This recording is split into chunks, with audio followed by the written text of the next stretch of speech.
स्वागत है आपका इंडिया न्यूज के डिजिटल प्लेटफॉर्म पे और मैं हूं शिवानी रौतेला आपके साथ। टीवी एक्ट्रेस वैशाली के सुसाइड केस में आए दिन नए और चौंका देने वाले खुलासे हो रहे हैं। 16 अक्टूबर 2022 को एक्ट्रेस ने अपने इंदौर वाले घर में आत्महत्या की थी, जिससे पूरी इंडस्ट्री दहल गई। हालांकि पुलिस को मौके से एक सुसाइड नोट भी मिला था, जिसमें उन्होंने पड़ोसी राहुल नवलानी को अपनी मौत का जिम्मेदार ठहराया था और इसकी पत्नी पर भी प्रताड़ना का आरोप लगाया था और इंसाफ की गुहार लगाई थी। पुलिस ने काफी मशक्कत के बाद आरोपी को गिरफ्तार कर लिया था। कोर्ट ने उसे 4 दिन की रिमांड पर भी भेजा, जिसमें उसने कई हैरान करने वाली बातें बताई हैं। राहुल नवलानी को एक्ट्रेस वैशाली के सुसाइड के 3 दिन बाद यानी बुधवार 19 अक्टूबर को अरेस्ट कर लिया गया था।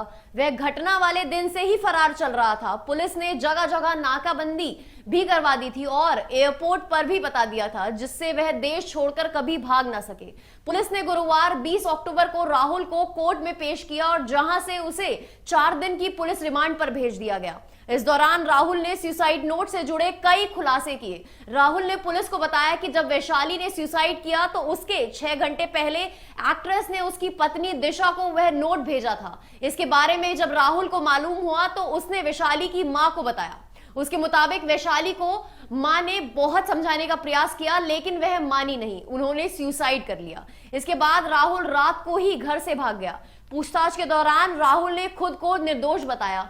इतना ही नहीं, उसने अपना सोशल मीडिया अकाउंट तक डिलीट कर डाला, मोबाइल पर डेटा भी फॉर्मेट कर दिया। हालांकि पुलिस सब रिकवर करने की कोशिश कर रही है, लेकिन अभी तक कुछ सामने नहीं आया। वैशाली के परिवार की मदद ले रही थी, जिनका आरोप है कि राहुल उनकी बेटी को परेशान कर रहा था, उसको ब्लैकमेल कर रहा था और धमकियां दे रहा था। भाई नीरज ठक्कर ने तो ये तक बताया कि राहुल उसकी बहन को शारीरिक संबंध बनाने और शादी के लिए दबाव बनाता था।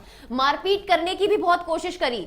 इससे वैशाली काफी डरी डरी रहती थी, लेकिन सबके सामने वह अच्छी बनी रहती थी कि जैसे कुछ हुआ ही ना हो। एक बार तो राहुल ने वैशाली को घर बुलाया, जिस वक्त घर पर उनकी पत्नी और बच्चे ना थे।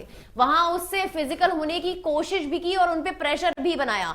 जब मना किया तो उसने थप्पड़ मारा वैशाली को। इसके बाद वह घर आई और कई दिनों तक ये बात अपने भाई से छुपा के रखी और उसके बाद बता ही दी। वहीं चचेरी बहन ने भी बताया कि राहुल शादी के लिए दबाव बना रहा था। उसका कहना था कि वह अपनी पत्नी दिशा को तलाक दे देगा। इस दौरान दोनों करीब भी आ रहे थे, लेकिन जब राहुल ने तलाक नहीं दिया तो एक्ट्रेस उससे पीछा छुड़वाने लगी। राहुल उसे शादी की बात करने लगा और प्रताड़ित करने लगा। यहां तक कि राहुल ने उसकी शादी दोबारा तुड़वाने का एक नया प्लान भी बना लिया था। उसकी फोटोज उसके होने वाले पति को भेजकर यह कहेगा कि वैशाली प्रेग्नेंट है, जिस वजह से उसकी शादी टूट जाएगी और वैशाली की बदनामी हो जाएगी। लेकिन इन सब से पहले वो खुद जिंदगी को खत्म कर इस दुनिया से चली गई।